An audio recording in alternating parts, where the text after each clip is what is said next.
बिस्मिल्लाहिर्रहमानिर्रहीम अल्लाहुम्मा सल्लि अला मुहम्मद व अला आलि मुहम्मद। अस्सलामु अलैकुम स्टूडेंट्स, उम्मीद है आप सब खैरियत से होंगे। जैसा कि हमारी क्लास 10th के ऊपर लेक्चर सीरीज़ जारी है और हमने अपने प्रीवियस लेक्चर के अंदर अपनी एक्सरसाइज 2.6 के क्वेश्चन नंबर 2 को सॉल्व किया। आज हम इसके क्वेश्चन नंबर 3 को सॉल्व करेंगे। इंतहाई आसान क्वेश्चन है, बस आपने थोड़ी सी बात को समझना है। क्वेश्चन 2 के अंदर भी आपको कहता था कि आपने एज की वैल्यू को फाइंड आउट करना है, जबकि आपके पास एक जो है वो ज़ीरो ऑफ पोलिनोमियल मौजूद होता था।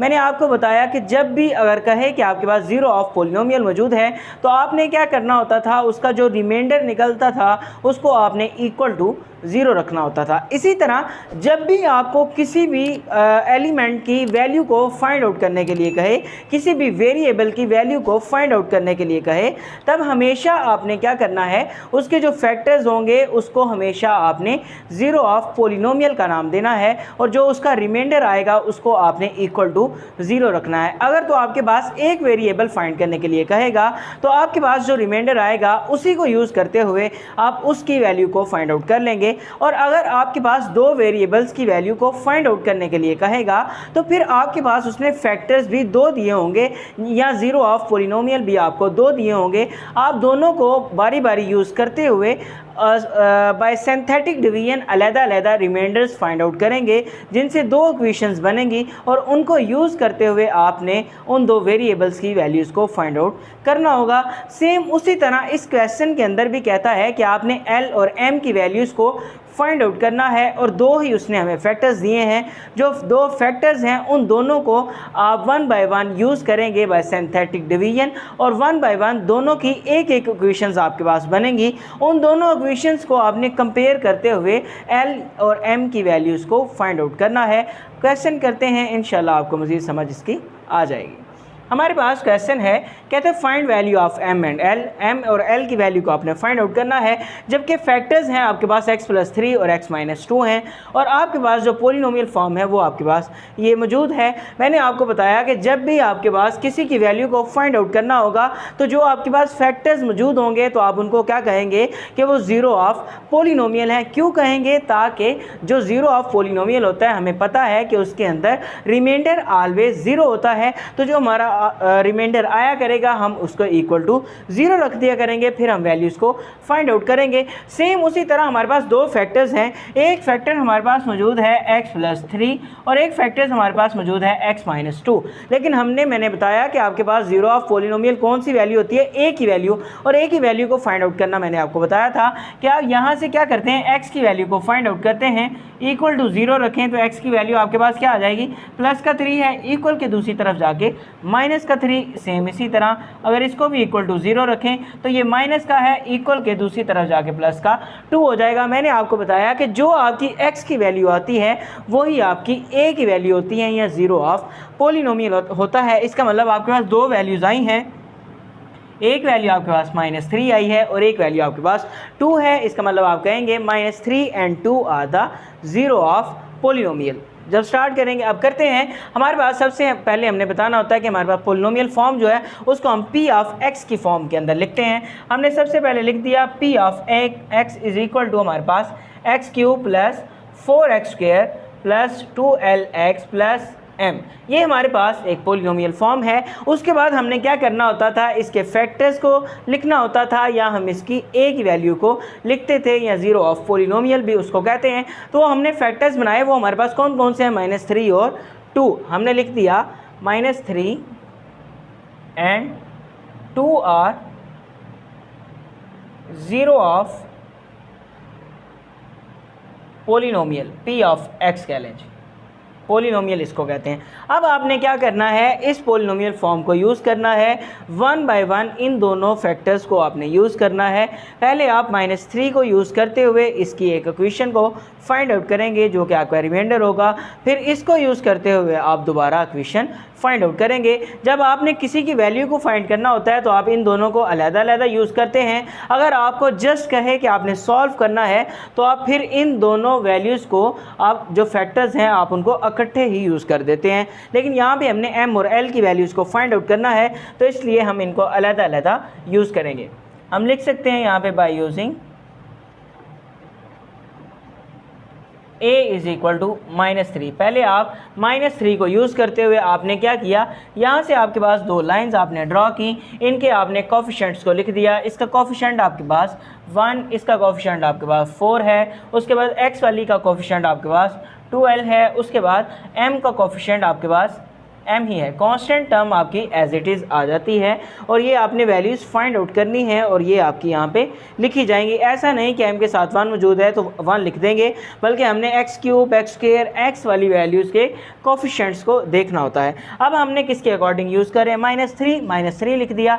हमने सिंथेटिक डिवीजन के अंदर सीखा कि पहली वैल्यू एज इट इज़ नीचे आ जाती है, वो 1 नीचे आ गया, 1 को अब इस वैल्यू के साथ मल्टीप्लाई करवाना है तो -3 आया, उसको हम यहाँ पे लिखते हैं। उसके बाद हम क्या करते हैं, ये जो दो वैल्यूज़ होती हैं इनको आपस में ऐड करवाते हैं। 4 को -3 में ऐड करेंगे तो ये प्लस का है, ये माइनस का है, तो आपस में 4 में से -3 किया तो क्या बच गया हमारे पास, प्लस का 1। अगेन 1 -3 से मल्टीप्लाई हुआ तो यहाँ पे क्या आ जाएगा, -3 आ जाएगा। अगेन अब ये दोनों आपस में क्या हो जाएंगे, ऐड हो जाएंगे।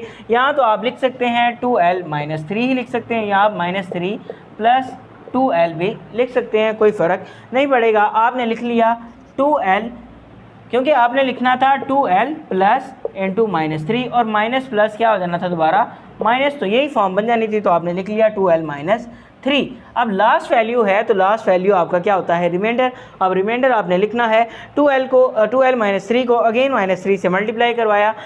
यहाँ पे रफ अमल में हमेशा आप ख़ुद भी मल्टीप्लाई करवा लिया करें ताकि आपका क्वेश्चन गलत ना हो। तो आपने मल्टीप्लाई किया 2l -3 को, 3 को पहले इसके साथ फिर इस वैल्यू के साथ, 3 2 ज़ा 6 माइनस प्लस माइनस और l आपका एज इट इज़ आ गया, माइनस माइनस प्लस 3 3 ज़ा 9 आ गया। तो यहाँ पे आपने क्या लिखा, -6l + 9 आ गया जी। अब आपने क्या करना है, आपके पास अब दोबारा हमने हमारी जो भी वैल्यू आती है हमने ऊपर वाली के साथ उसको ऐड कर देना होता है। हमने दोबारा लिख दिया m प्लस, अब ये सारी वैल्यू को आप लिख सकते हैं -6l + 9। अब ये आपके पास क्या आ गया, इसका रिमाइंडर आ गया। लेकिन आपने इक्वेशन बनानी है, वो कैसे बनानी है मैंने आपको बताया है कि जब भी वर्ड यूज़ करता है ज़ीरो ऑफ पोलिनोमियल तो उसके अंदर क्या करता है, रिमाइंडर को हमेशा इक्वल टू 0 रखता है। तो इसका मतलब हम इस रिमाइंडर को क्या करेंगे, अपने 0 के इक्वल पुट कर देंगे, वहाँ से हमारे पास एक इक्वेशन इसकी बन जाएगी। चलिए अब हमने क्या किया, यहाँ पे बेशक लिख सकते हैं -3 इज़ 0 ऑफ पोलिनोमियल। तो इसका मतलब है कि हमारे पास रिमाइंडर जो है वो क्या होगा, 0 के इक्वल। ये क्वेश्चन 2 में आप सीख चुके हैं। तो अब आपने सारा का सारा रिमाइंडर जो आपके पास है m plus -6l + 9 is equal to आपके पास क्या आ गया, 0। इसको तो ये प्लस है, अंदर मल्टीप्लाई होगा भी तो साइन उनके चेंज नहीं करेगा, तो ये सारे एज इट इज़ वैसे ही आ जाएंगे, इज़ इक्वल टू 0। कांस्टेंट को उठा के इक्वल के दूसरी तरफ ले जाएं, क्योंकि आपने m और l की वैल्यूज़ को फाइंड आउट करना है। इनको इस तरफ रहने दें, ये प्लस का था, इधर आके माइनस का 9 हो गया। अब ये आपके पास क्या बन गया, इक्वेशन 1। एक पोलिनोमियल एक फैक्टर को आपने यूज़ किया, एक आपके पास इक्वेशन बन गई। अब दूसरे को यूज़ करेंगे तो आपके पास दूसरी इक्वेशन भी बन जाएगी। अब आपने क्या किया, बाय यूजिंग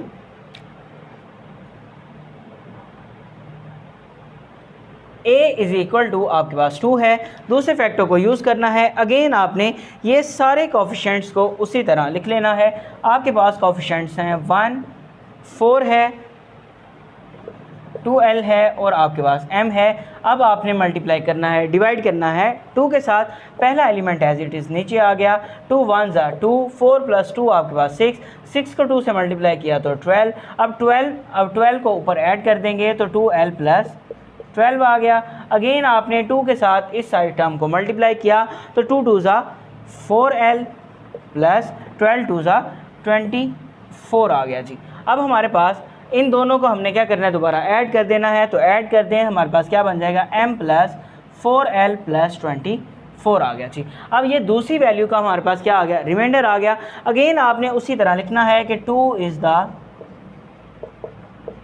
0 ऑफ पोलिनोमियल। तो इसका मतलब है कि इसका भी रिमाइंडर क्या होगा, इक्वल टू 0 होगा। तो जो भी हमारा रिमाइंडर है आपने क्या कर दिया, उसको m + 4l + 24 is equal to रख दिया 0 के। कांस्टेंट टर्म को उठा के इक्वल के दूसरी तरफ मूव करवा दें इज इक्वल टू -24। ये आपके पास इक्वेशन आपकी 2 बन गई। जब आपके पास दो इक्वेशंस बन जाएं, आपने दो एलिमेंट्स की वैल्यूज़ को या दो वेरिएबल की वैल्यूज़ को फाइंड आउट करना हो तो आप क्या करते हैं, उन दोनों में से किसी एक वेरिएबल को ख़त्म करते हैं। जैसे आपने यहाँ पे m और l की वैल्यूज़ को फाइंड आउट करना है तो आपके पास लेफ़्ट हैंड साइड पर यहाँ पे भी m मौजूद है, l मौजूद है और यहाँ पे भी m और l मौजूद है, लेकिन आप इकट्ठे दोनों को यूज़ करते हुए दोनों की वैल्यूज़ को इकट्ठे फाइंड आउट नहीं कर सकते। तो इसके लिए आप क्या करते हैं, इन दोनों में से किसी एक को आपको कैंसिल करवाना पड़ता है, ख़त्म करना पड़ता है, ताकि आप दूसरे की वैल्यू को फाइंड आउट करें। जब दूसरे की वैल्यू फाइंड आउट हो जाती है, या l की या m की वैल्यू फाइंड करेंगे, अगर m की फाइंड कर लेंगे तो यहाँ m की पुट करेंगे तो एक ही वेरिएबल l बचेगा, तो l की भी हमारे पास फाइंड आउट हो जाएगी। तो इसलिए आप क्या करते हैं, दोनों में से एक वेरिएबल को ख़त्म करते हैं। ये आपने 9th में सीखा है। अगर आपके पास पहले m और m दोनों सेम है या l और l दोनों सेम है, जैसे कि यहाँ पे l और l तो सेम नहीं है, m और m दोनों इक्वेशंस के अंदर क्या है, सेम है, और दोनों के साइन भी क्या हैं, सेम। अब दोनों के साइन सेम है तो इनको कैंसिल आउट कैसे करवाएंगे। अगर हम इक्वेशन 1 में से इक्वेशन 2 को सब्ट्रैक्ट करवा दें, माइनस करवा दें, तो फिर क्या होगा, दोनों m आपस में कैंसिल आउट हो जाएंगे। जब हमारे पास इस m के साथ माइनस होता और इसके साथ प्लस होता तो जस्ट हम ऐड करवाते तो वो दोनों आपस में कैंसिल हो जाते। अगर एक जैसे हों तो हमेशा आप क्या करें, किसी एक को दूसरी इक्वेशन में से माइनस करवा दें, क्योंकि हमें पता है कि जब हम किसी एक इक्वेशन को दूसरी से माइनस करवाते हैं तो सारी इक्वेशंस के साइन क्या हो जाते हैं, चेंज हो जाते हैं। अब हमने क्या किया, इक्वेशन 1 में से 2 को सब्ट्रैक्ट करवा दिया। यहाँ पे आप लिख सकते हैं इक्वेशन 1 सब्ट्रैक्ट इक्वेशन 2 फ्रॉम 1 या 1 फ्रॉम 2, आप जिस तरह आपको इजी लगे आप उस तरह लिख सकते हैं। अब आपने पहली इक्वेशन आपके पास क्या है, m minus 6l is equal to -9। दूसरी इक्वेशन है आपके पास m plus 4l is equal to -24।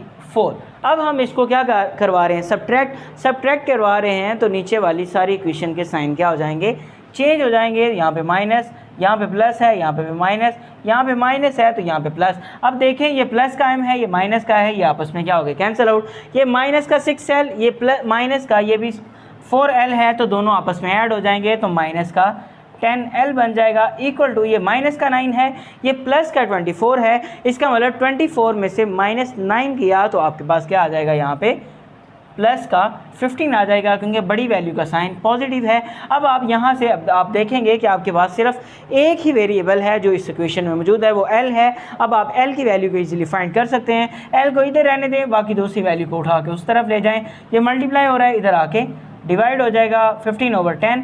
Sign minus का भी साथ आया तो नीचे नहीं लिखते ओवर के, बल्कि साथ लिख देते हैं। अब यहाँ पे इसको कैंसिल आउट करें तो ये 3 ओवर आपके पास क्या आ गया, 2। l की वैल्यू आपने फाइंड आउट की, 3/2 आ गई। अब आपने इसको इक्वेशन 1 या इक्वेशन 2 में इसको पुट करना है ताकि आप m की वैल्यू को फाइंड आउट कर सकें। आपने इक्वेशन 1 को लिखा, पुट इन इक्वेशन 1 है आपके पास m माइनस 6, l की जगह पे आपने उसकी वैल्यू को पुट कर दिया, -3/2 इज इक्वल टू आपके पास -9 आ गया। ये 2 आपका 6 के साथ कैंसिल आउट होगा तो आपके पास क्या आ गया जी, 3 आ गया। m ये भी माइनस का 3 है और ये भी जिसके साथ मल्टीप्लाई हो रहा है वो भी आपके पास क्या है, माइनस का 3 है। यहाँ पहले लिख लें -3, ये बाहर वाला, इनटू आपके पास यहाँ पे क्या बचा, -3, ओवर वाला 1 हम नहीं लिखते, इज इक्वल टू -9 है। अब 3 के साथ मल्टीप्लाई हो रहा है, साइन के साथ मल्टीप्लाई होगा, माइनस माइनस प्लस, 3 3 ज़ा 9 इज इक्वल टू -9। ये प्लस का 9 है, इस तरफ जाके आपके पास ये माइनस का 9 हो जाएगा, -9 तो आपके पास ये दोनों माइनस के हैं, आपस में ऐड हो जाएंगे, तो आपके पास आंसर क्या आ जाएगा, -18। और यही आपका आंसर है, क्योंकि आपने l और m की वैल्यूज़ को ही फाइंड आउट करना था। आप इसका स्क्रीनशॉट ले सकते हैं। मैंने आपको इसका फर्स्ट पार्ट बहुत ज़्यादा डिटेल के साथ इसीलिए समझाया है कि आप इसका सेकंड पार्ट खुद कर सकें, और ये आपका होमवर्क है। फिर भी आपने इसको अपने नोट्स भी बनाते जाया करें और इनको अच्छी तरह सॉल्व करते जाया करें, ताकि जब आपके पेपर आएँ तो आप अपने नोट्सों से चेक करें जो आपने बाय हैंड खुद क्वेश्चंस किए हैं, तो उससे आपको जल्दी समझ आ जाती है। जो आपका कोई पॉइंट हो उसको उर्दू में आप साथ हिंट के तौर पर लिख लिया करें। आपने इसका सेकंड पार्ट सॉल्व करना है। अगर कोई मुश्किल हो तो आप कमेंट सेक्शन में ज़रूर बताइएगा। अभी के लिए इजाज़त दीजिए। अल्लाह हाफिज़।